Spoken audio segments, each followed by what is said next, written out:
We are live, JJ, and I'm glad you finally joined me. I was just going to move the cow picture. Well, go ahead. A little bit. While people file in. I didn't realize you were.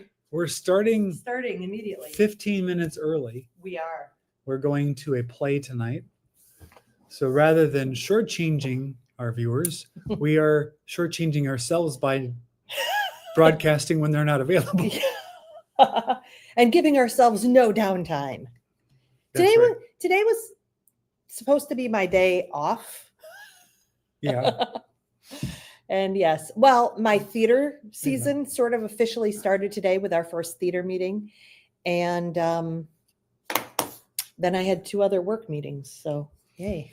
Well, I mowed all day long, You pretty did. much.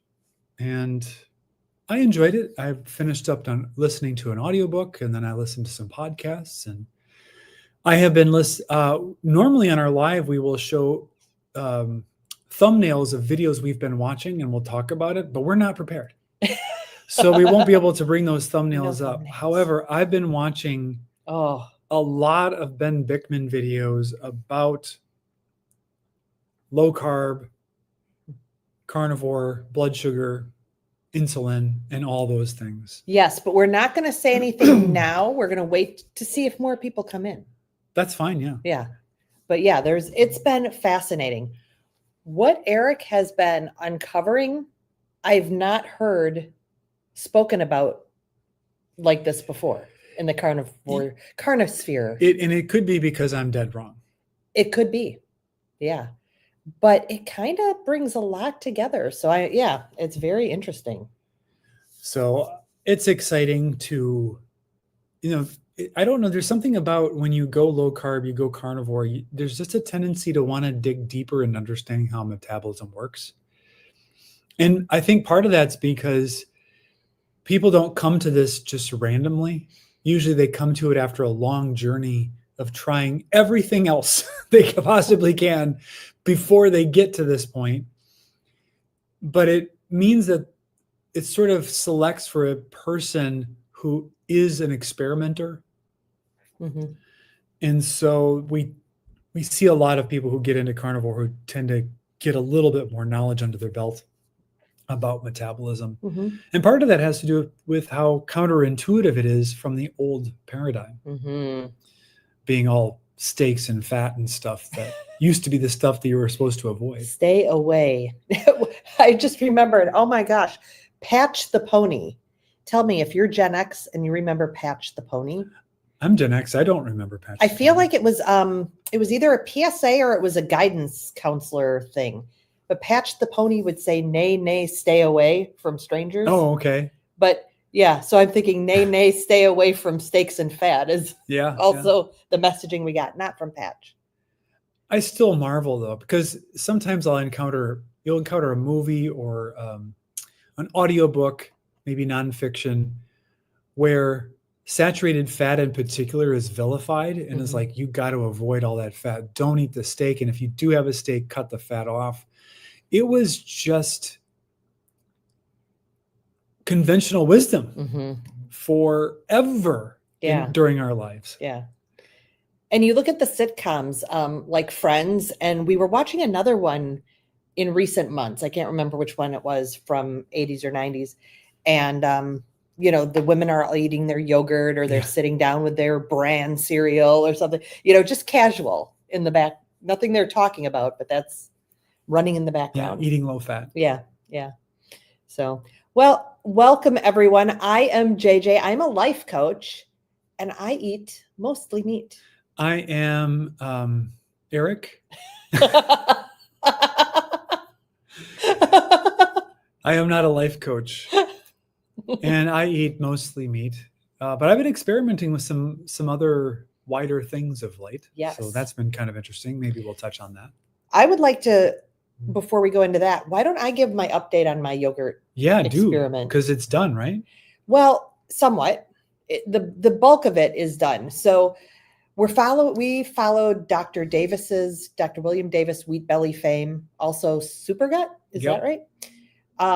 And you brought it in first, but I stayed the course. Well, You have to somewhat, Yeah. yeah.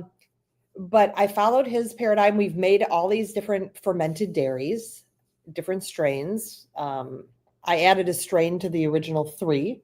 So I've been doing 4 strains a day at a certain prescribed dose, eating it twice a day.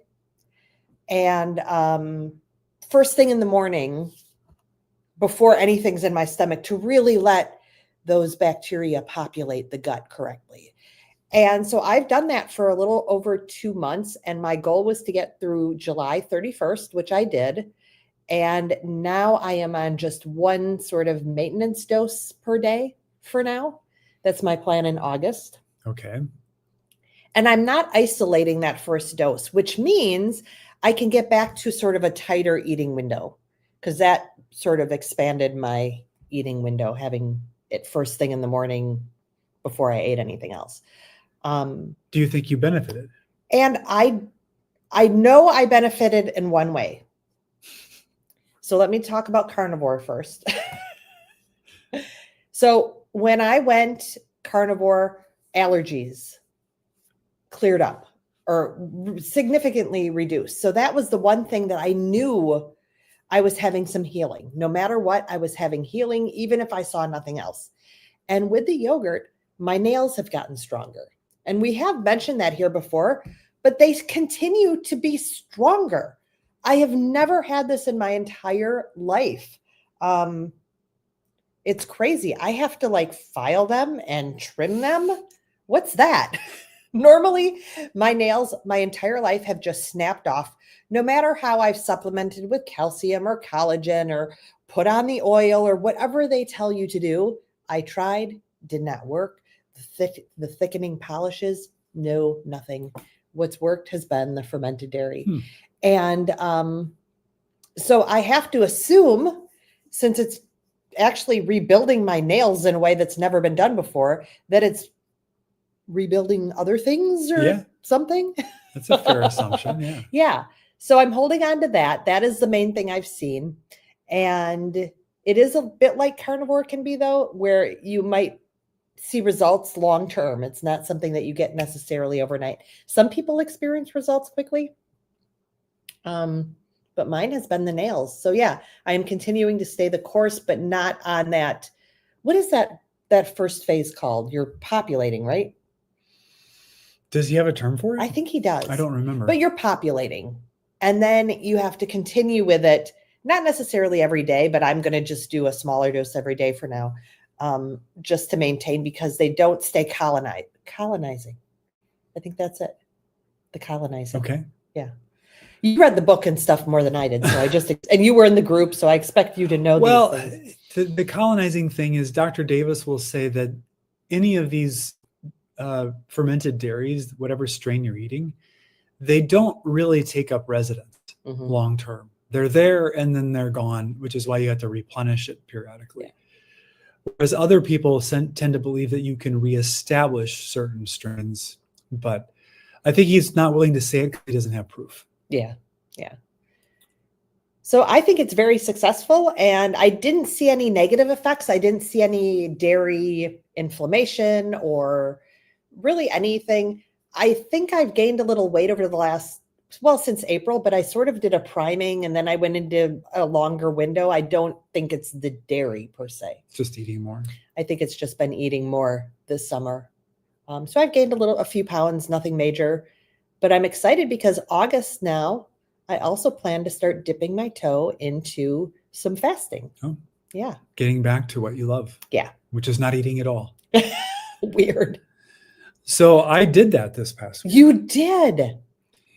Our video was that was Tuesday's video, right? Where we talked about the liver squeeze protocol. Yes. I invented a liver squeeze protocol. He did. I tend to journal a lot as I try to think through what I know. Inevitably, the dots I'm able to connect are the dots I have. So there's many, many dots that I don't have. Therefore, my mental models could be totally false. Yeah. But I had kind of a revelation when I put in a CGM, which is still going, and found that my blood sugar is quite high all the time on very strict carnivore with ferments. Now, if I took the ferments out, it would make no difference because I have dead even blood sugar. It's just 115, 120, 125 during the day. It dips down to 115 at night. But I'm not comfortable with it. I just can't like it, to quote our daughter when she was 4. So I was like, I need to understand this better. And one of the things that helped me was one of the many Ben Bickman videos. He talks about he's always talking about insulin, but there's another pancreatic enzyme or hormone, glucagon, that's really, really instrumental in understanding what energy mode the liver is going to favor.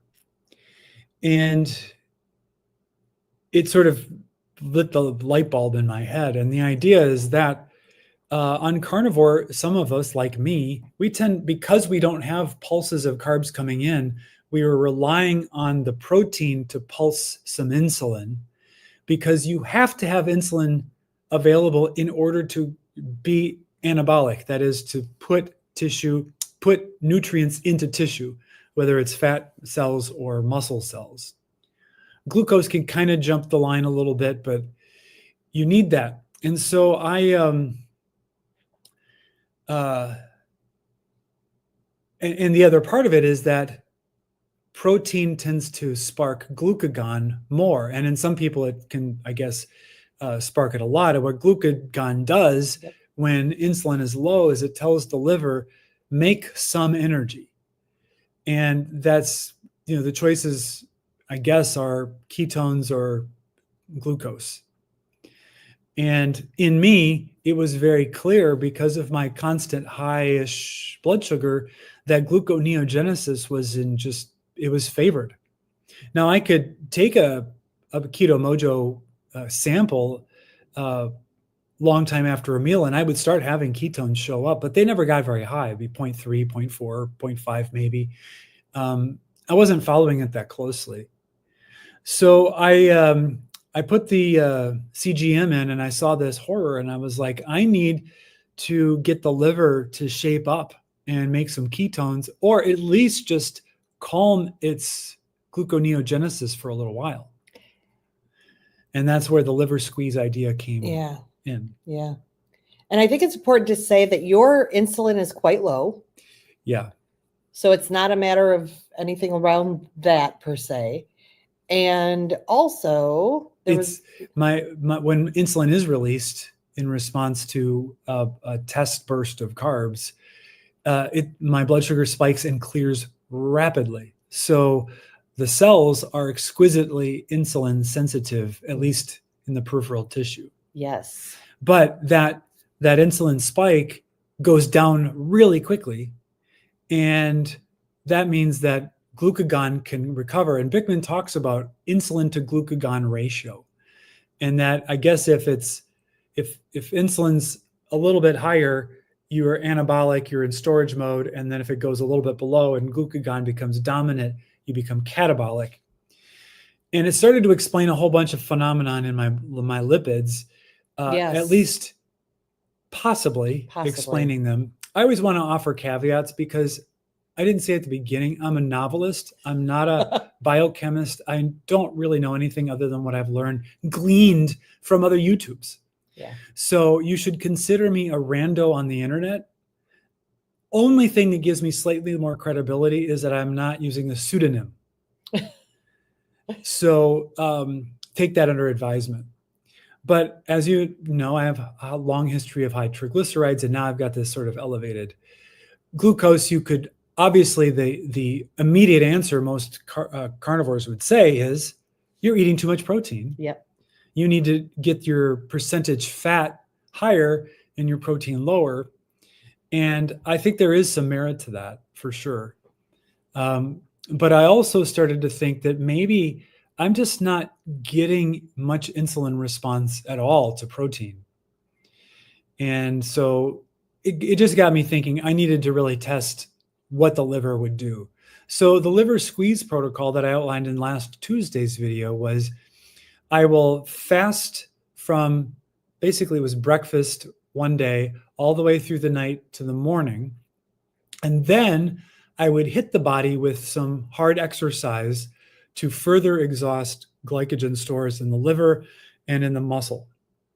That would create sort of this energy vacuum that typically the liver would respond with gluconeogenesis. But because I'm fasted, I haven't had any steak, I haven't had any protein, there's no protein substrate now for the liver to use for gluconeogenesis. And it forces the liver's hand, if the liver had a hand, to Produce ketones. produce ketones. Or it was going to have to catabolize muscle tissue to continue gluconeogenesis. And I was confident it would do that. So I did that protocol, and I learned some really interesting things from doing that.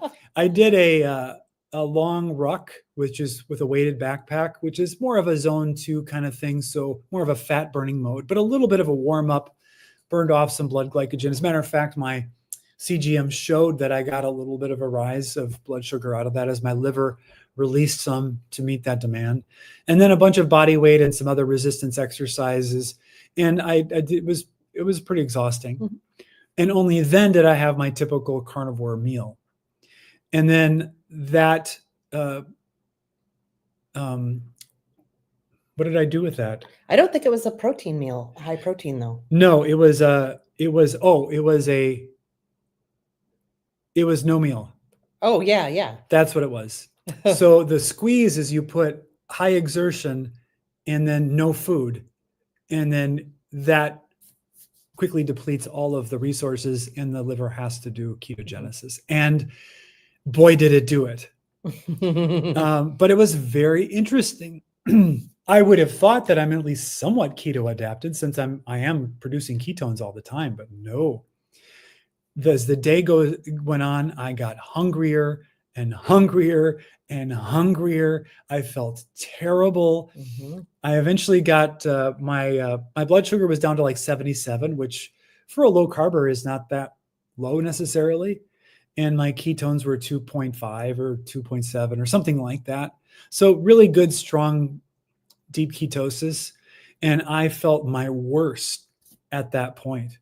Yeah, it's like your body never took the ketone energy in to use it. So you had them, but you still weren't being efficient with them. It just really seemed like I had such a high set point for glucose for so long that just being low blood sugar like that relative to the norm just made my body go, no, you need to eat, you need to eat, you need to eat. And I was going to hold off all the way through the next day breakfast. But by 9 o'clock, I knew that I wouldn't sleep at all. Yeah. Because I was in distress. And I said, well, I'm not going to white knuckle this. So I had some pemmican, and that was it. But that was it like a 50-hour fast or something? It was a little over 50 hours. Yeah. Yeah. But I was trying to figure out why that hunger signal was so strong. And I don't know. Mm-hmm. It could have been that glucagon was just really staying high because there was no food coming in to prompt an insulin release.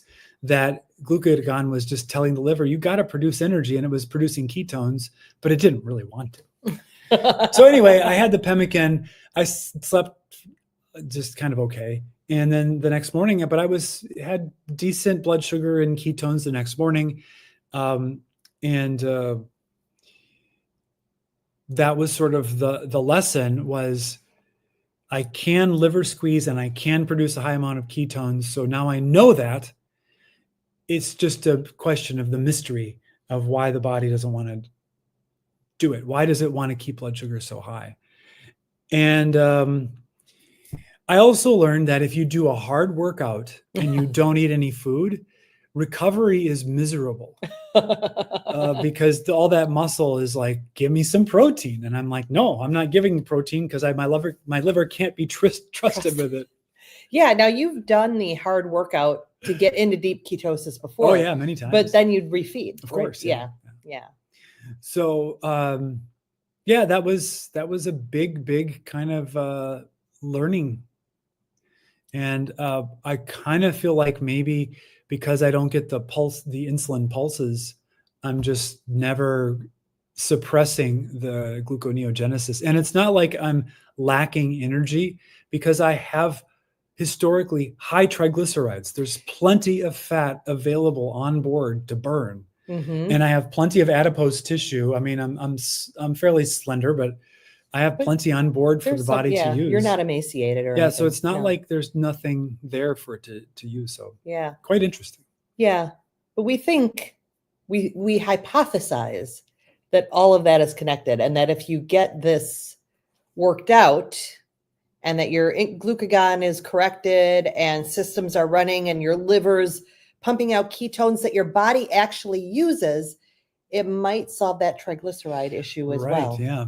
Right. Because the trigs can't get into tissue if insulin is low and glucagon is high. Yeah. So they just float free. They're quite fascinating. Free floating. Should we check in with the chat? Let's do. It's been a bit. Curtis is here. Hey, Curtis. He's still in Michigan. He is. And Darth Carnivore is here from Indianapolis. Hello. And he's asking, did anyone enroll in Dr. Westman's Carnivore Made Simple course? I did not. And no, I think it's amazing because he has been talking carnivore quite a bit lately. And, that's something he supported, but he shied away on the YouTube channel. Like when we saw him at COSI, yeah, he has no problem talking about carnivore. But yeah, he wasn't quite as public about it with his job, I think. Yeah, that could be. And so, yeah, it's really interesting that now he's sort of been more recently coming out pretty strongly with carnivore. And he was never against it. Don't get me wrong. But yeah. So I was excited to see that. You have enrolled in a course. I did enroll in a course. I enrolled in Dr. Baz's 21 Day. And that starts at the beginning of September. So I'm excited about that. I'd been looking at it for a while, but the timing wasn't right. And the timing is right this time. Don't tell Dr. Baz. What? But JJ shared her login credentials and I got to watch the videos that are sort of like the pre-program get up to speed videos. Yeah. So don't tell her, but I saw them too. He did. And they were good. Although we did get a comment from somebody who says that Baz takes advantage of people by selling them things. And I think I muted them. I'm like, I make a living selling things. Yeah. And I want to point out her last two videos have been really good. I think we mentioned one last week. Yeah. And that one she got very sciencey on, and I liked that one. This one, she kept the science out of it, and she just basically told you what to do and what numbers you want to see. And so if you aren't going to enroll in her course and give her the money, that video is going to give you a long way to what you need to know. I think this one from last Tuesday. But I have adjusted based on these past two videos. I've adjusted my eating a little bit as well, where I'm eating them. Normally I eat my steak at night, and based on what you've come up with too. So normally I would have my Courtney Luna salad in the morning, yogurt, Courtney Luna salad, maybe a snack at lunch, sometimes not, and then more yogurt and a steak at night. But I have switched my steak to the morning with my yogurt, and then fast until dinner and having more of a smaller protein at dinner, more fat at dinner. And guess what? My numbers have shown a difference. I've only done it for 2 days, I think. Yeah, 2 days. But my ketones in the morning have been above 1. Yeah. And my blood sugar has been below 100, which is a Dr. Baz ratio of under 100. So that is interesting. Yeah. Another experiment that I've been conducting is all protein is front loaded in the day. Yeah. And then last meal of the day is essentially almost no protein, so that I can dwindle down my blood sugar at night when I'm asleep, and then the liver has no substrate for gluconeogenesis. Yes, which again, Boz talks about, but not in these terms exactly. Yeah. And so you just put a bunch of puzzle pieces together for me for why everybody's programs kind of work, but they don't tell you why. And again, we don't know if he's correct, but it just clicked in a lot for me. So that was really interesting. We also have to share what we did on this weekend. What did we do this weekend? We did a little road trip, short road trip. We did? Where did we go? Are you ready to go into that? I guess we're ready to go into that. I don't know where we went. We went to the world famous Montello Theater. Oh, was that last weekend? Yeah.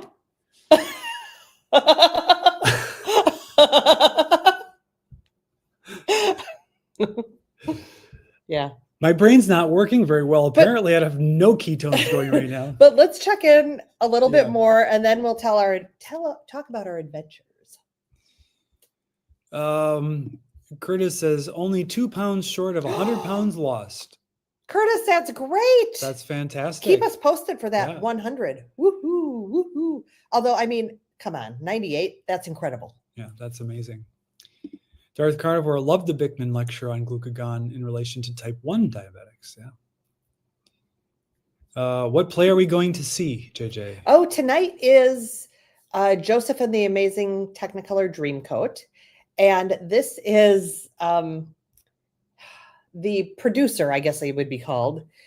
It went to school with our daughter. They grew up together in my theater group, basically. And so he's been sort of a friend of the family. And now he does his own theater group in the summer. And he still works with our theater group in the rest of the season, which is really nice. So yeah, going to support him. And then Sunday, we are going to see Wicked. Yep. The touring Broadway production. So I'm excited about that too. My daughter and I saw it many years ago, but you did not see it yet. No.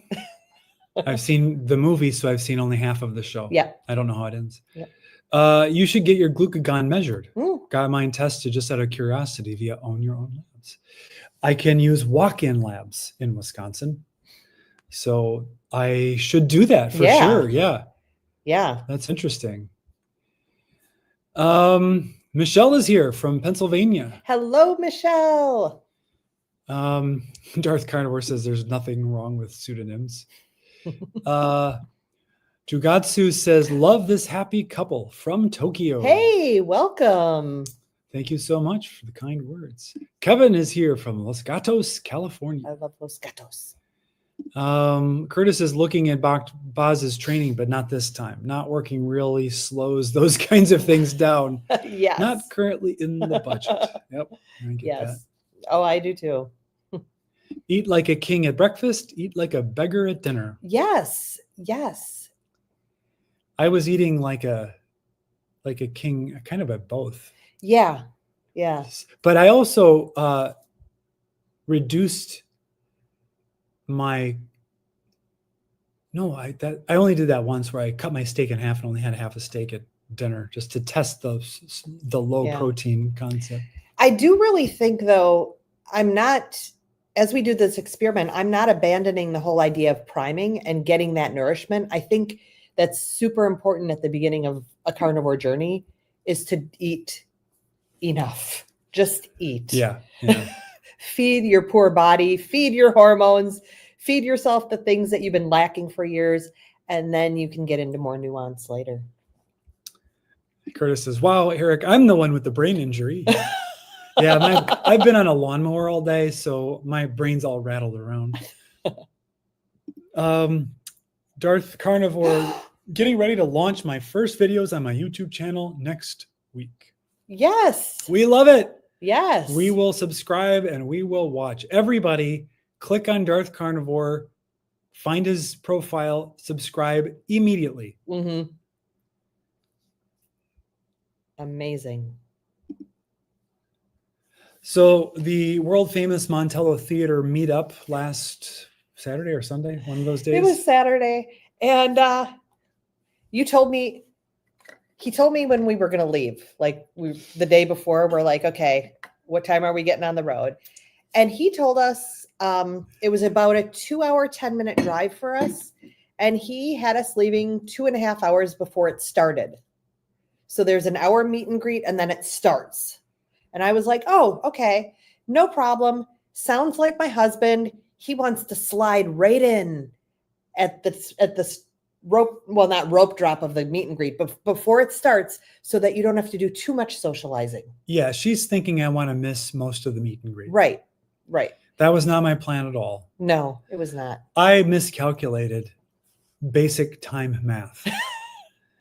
And I didn't check it. Yeah. And we left in order to be late. So yeah, so then I was ready to go and I go out and he's gone and he's taking the dog for his run, which is fine.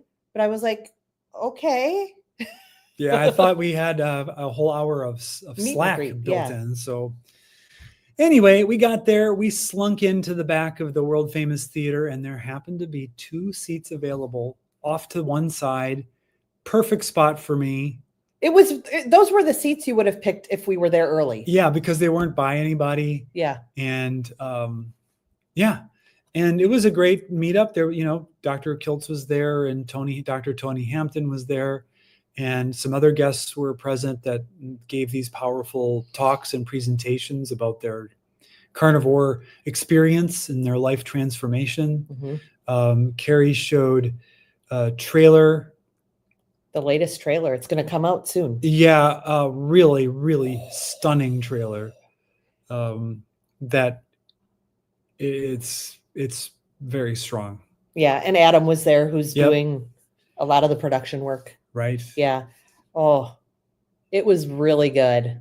It was really, really good trailer. Yeah. And we don't see her in the chat right now. No. But Sue, Smokey Bear Lover, was there. We met her and her husband. Yes, we did. That was really a delightful conversation. Yeah. Yeah. And she had her Smokey Bear or a Smokey Bear Lover shirt on. Yeah. So that was nice. We did actually socialize afterwards because there was also an hour set aside at the end to socialize. And then we also met Michelle, who recognized us, and Joyce. Yes, Joyce. Yes. And maybe there might have been another one, but the name is escaping me at the moment. Yeah. So it was really fun. Yeah. And one of the people there telling her story was, I don't remember her name, but her YouTube channel is Midlife Carnivore. Right. Yeah. Her name was Linda DeVoki. That's right. Yeah. You spoke to her for a while. Yeah, I did. Yeah. She had an amazing transformation. Yeah. Very cool.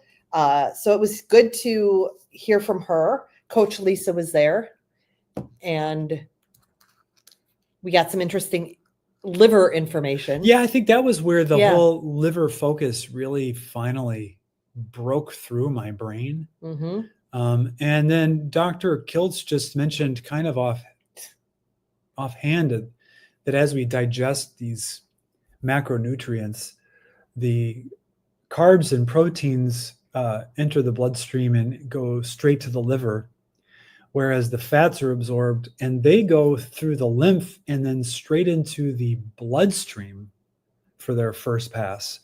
And for some reason, that had never stuck in my mind.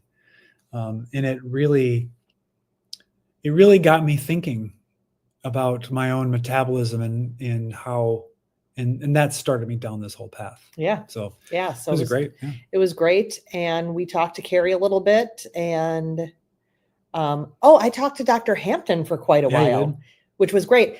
A few weeks ago, we were talking about it here on the channel with you and you were piping in too, that the content he's been creating is really great lately. And so that's basically what I was talking about. And he was giving me sort of what his thoughts were behind it and some of the ins and outs. And so it was really awesome. Yeah. So we didn't even leave particularly early. So I didn't duck out to try to. No. And you went right up to people. I did. Yeah. Yeah. I exerted social energy. Mm-hmm. To shake a hand and have a conversation. Yeah. Because I can do it. Yeah, he can. Someone said that to me recently. Like one of my friends or something. It was like, well, he can. I'm like, oh yeah, he can. I never said he couldn't. No, it's You can just, absolutely hold good conversation. it just comes at a slight cost. Yeah. Yep. So yeah, it was a really good meetup. It was fun. Yeah, the documentary sounds like it's going to be early 2026. Yes. Is what they're kind of what Aiming I was for. hearing. Yeah. Yeah. And I have to tell you, I don't think they will mind me saying this. I'm muted, by the way. If they did. Sorry for being muted for the past 15 minutes. I don't think they'll mind me saying this. The trailer they showed, they never mentioned the word carnivore on purpose, so that people get drawn into the healing stories and the doctors talking about it without putting that little bomb in there that might turn people off right away. So I thought that was brilliant. It was great. And having seen the documentary Animal recently, which I enjoyed, but I didn't really feel like it was persuasive.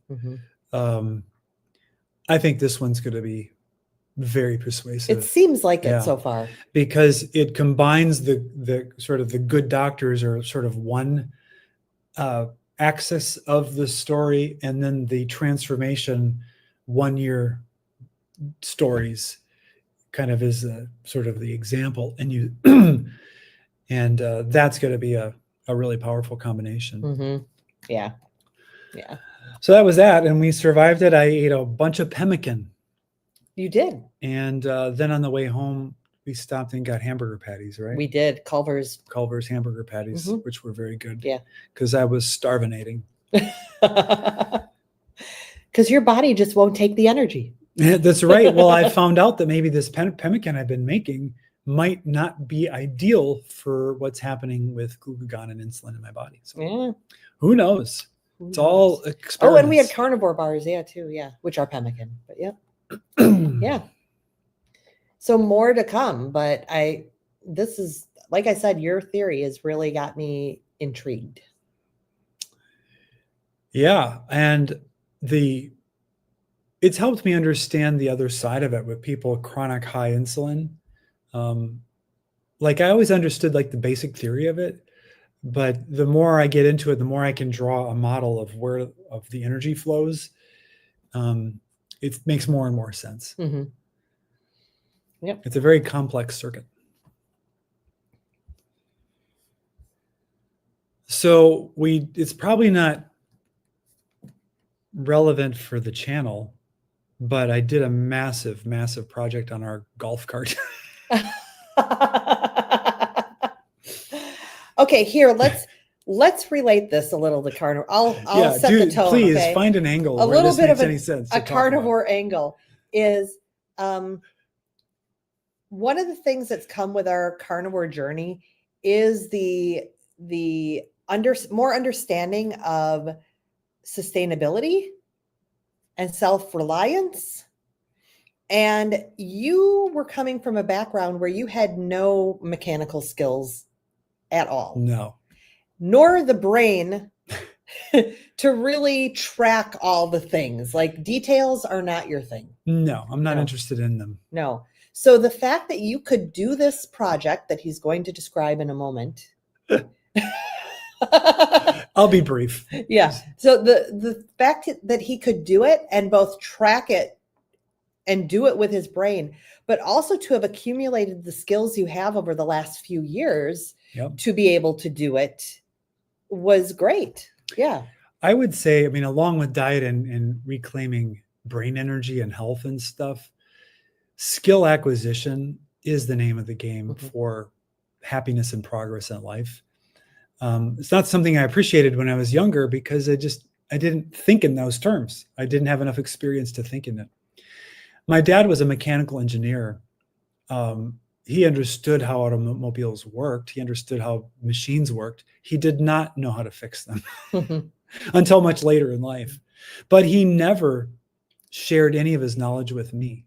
He was also an entrepreneur and grew a business. And so he would just go to work and come home. So And, I had to mow the lawn but I was never instructed to take care of the lawn mowers. I didn't know anything about changing oil. I just knew you put gas in, you pulled it, and it started, and then you mowed until you were done.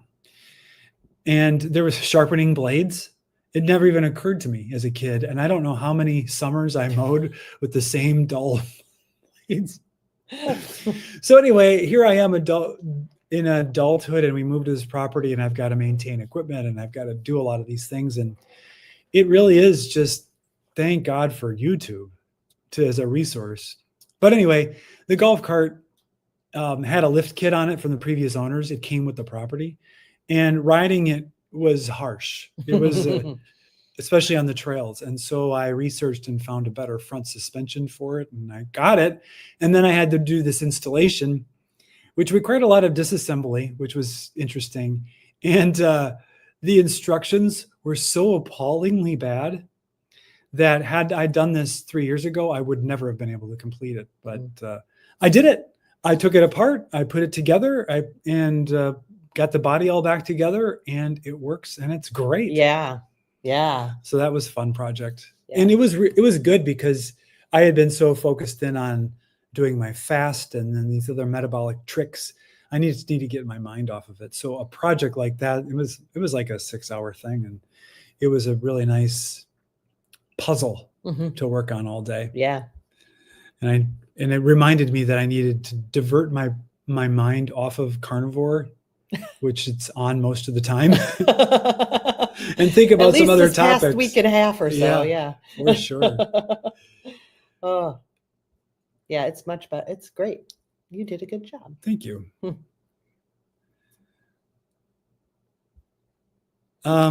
Curtis says, found a new carnivore channel that I think will be enjoyable. The Carnivore Nurse. Excellent. Not recognizing it by its name, but we'll check it out. Yeah. My feed has been a little lean lately, and I don't know why. I forget. I don't know why, but I've had to go digging a little more lately for channels. So that sounds good. You're putting it in now? I'm just finding it so that I don't lose track of it. Yeah. Oh. I can say that. Yeah. Cool. Oh, there's the Carnivore Nurse. Great. Exciting. I agree completely. The animal documentary is not very good at selling carnivore. Yeah. Curious what angle the documentary will take now that 2 of the featured folks on there have passed. It certainly will mention them in some regard. Yeah. But yes, curious. The carnivore is not magic. No. And there's certain things it can't do. Yeah.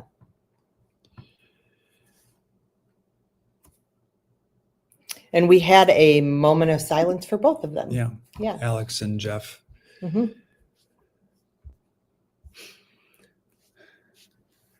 So that's it. That's all I've got to say. Well, I have the big thing I wanted to mention were those Boz videos, and especially the last one where she really sort of prescribes what to do and what you're looking for in terms of blood sugar and so forth. So if you're into measuring, check it out. Yeah. And if you're not into, watch Dr. Kiltz. Yes. I put on Dr. Kiltz yesterday because sometimes I need the kilts. Yeah. It was interesting. He mentioned at the event that he shows his steak fire. He doesn't really cook it a whole lot. And I think it's basically to just sanitize the outside, maybe get a little, what is it, that Maillard effect, Maillard. or to crisp it a little, improve flavor, and then he eats it. But he was really an advocate of raw beef fat. He really thinks that cooking it changes it in fundamental ways that are just not as good for the body. Yep. And I struggle with that idea. But then again, I would have struggled with the whole idea of carnivore not that long ago. So who knows what I'll be doing? Maybe we'll get a cow and just eat it a little bit at a time while it's still on the hoof. Kind of gross. That's a little grisly. It doesn't sound humane, actually. Now that I'm thinking about it, I probably shouldn't have even said it. People will think I'm serious. He's not serious. I have a perverse sense of humor. Yeah, but I do like his perspective. And as I've said, I waffle between, Dr. Boz and measure, and Kiltz, who's like, Yeah. why are you, what's the measurement? What's it mean? Why are you measuring? have a good mindset. Yeah, he likes to do the contrarian thing. Yeah. And he's good at it. Yeah. I have to say, though, it was so funny. There was one woman, the bathroom at the Montello Theater is down in front. Because, I mean, this is a very old historic building. So it's down in front. And a woman was going and she had a mobility issue. She was using a cane. So he jumps up to, well, I just did the punchline sort of, but it looked like a child got up. He was in his hoodie, Dr. Kiltz, because he'd been fasting for like 17 days or something. Yeah, something ridiculous. And so he was cold. I'm guessing he was cold in his hoodie. And he jumped up and helped her through the door. And I thought a kid had jumped up. I was like, oh, that's a nice boy helping that woman. And then I'm like, wait, it's Dr. Kiltz. Because he's about my height. So, and very fit, very lean. Yeah. So it was just funny. I'm like, no, that's not a kid, it's Kiltz. Yeah. And the girls were there. I saw Emma and I saw Jen. Mm-hmm. Emma talked, Jen talked briefly. They were a little nervous, but I told Jen that I love the Jen updates on Homestead House channel, and she didn't like hearing it. But every time we see her, she looks better. Yeah. It's more vibrant. Yeah, it's amazing. Yeah. What the diet can do. The cow behind you is not amused. Nibble. Curtis says that the carnivore nurse has one video at this point, but it was good. Excellent. Melanie says, I'm with Kiltz. I don't measure. Mm-hmm. That's great. Yeah. I wish that I could not measure. Well, but I can't not measure. I'm coming off a period of not doing much measuring, but I'm going to be doing the Boz course. There will be measuring going on. Measure intensive. Yeah. Yeah. Oh, and let me just say, I revealed it on our last live that I had about a tablespoon of sardines, 3 little sardines mashed up with some mayo and some mustard. And I did finish the whole tin 3 by 3, but I haven't replenished the tin. But my plan is to just sort of keep eating small doses. And I did notice that, by the end of the tin, I wasn't quite as repulsed by them. Yeah. So, yeah. And that was sort of my thing. I felt like I had to at least face the sardines if I was even worthy of taking Boz's course. Now, I know she won't hold a gun to my head and force me to do a sardine fast. She can't get to you. No, but I had to man up and just eat some sardines, and I did. Darth Carnivore says there's a few meetups later this month. Columbus, Ohio on August 23rd. Then one in Kalamazoo, Michigan on 8/30. Nice. We have, I don't know if you know this, we have commitments almost every weekend now through the end of the summer. Do we? Yeah. I know we've got go-kart day. That is one of the days. In August. That would be the 23rd. Where where nephew and family are coming to drive go-kart. Yeah. It's an annual tradition. Yeah. Charlie's, I'm in the test don't guess camp. Yep. And Curtis says, hopefully I can drive. You going to go to the Kalamazoo one? Ooh. Fingers crossed for you, Curtis. Yeah. Yep. So is that it? I think it is. You're giving the blank stare into the camera. I'm just a little bit numb from mowing for 5 hours today. So my brain's just a little bit rattled. Nothing like some musical theater. It'll be interesting to see if I stay awake for the whole thing. Hey, friend. Nice job. Eric did fall asleep during part of it, but what are you going to do? Yeah. be good enough to keep me awake, I guess. Yep. Is my answer to that. Well, what's funny is our daughter is going to, because like I said, they kind of grew up together in the theater and went to high school together. He was actually her prom date too, That's as right. friends. Yeah. But she is going tonight as well with one of her friends. So she will not be sitting with us. No, and she shouldn't. She should just. She should sit with me. She should sit with her friend. She doesn't know how many years she's got left with me. It could only be 50 years left. Yeah, that could And be then it. She'll have missed this one opportunity. I think she'll be shocked to see you there. She knows that I was planning on going. Yeah, she will be surprised to see me there. So, all right. Well, thank you so much. We'll be back with you next Tuesday with a pre-recorded video on some topic. Yes. Carnivore related. not golf carts, yeah. And then again next Friday, probably at 5:30. Yeah, probably. Instead of slightly early. I don't think we have any conflict.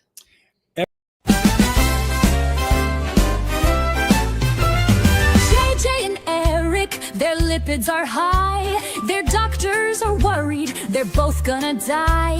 Is LDL harmless? They sure hope it's so. It's the JJ and Eric Carnivore Show. Salad is toxic, seed oils are doom. They rub on tallow like greasy perfume. Ribeyes and bacon, that's all they know. It's the JJ and Eric Carnivore Show. No wheat, no kale, they're laughing at greens. 18-hour fasts are their favorite routines. Sugars for suckers, they're chomping on fat. Streaming to you live from a tallow vat. Eric's got muscles, JJ's got zen. They're coming to chat with their carnivore friends. So toss out the lettuce, embrace the beef glow. It's the JJ and Eric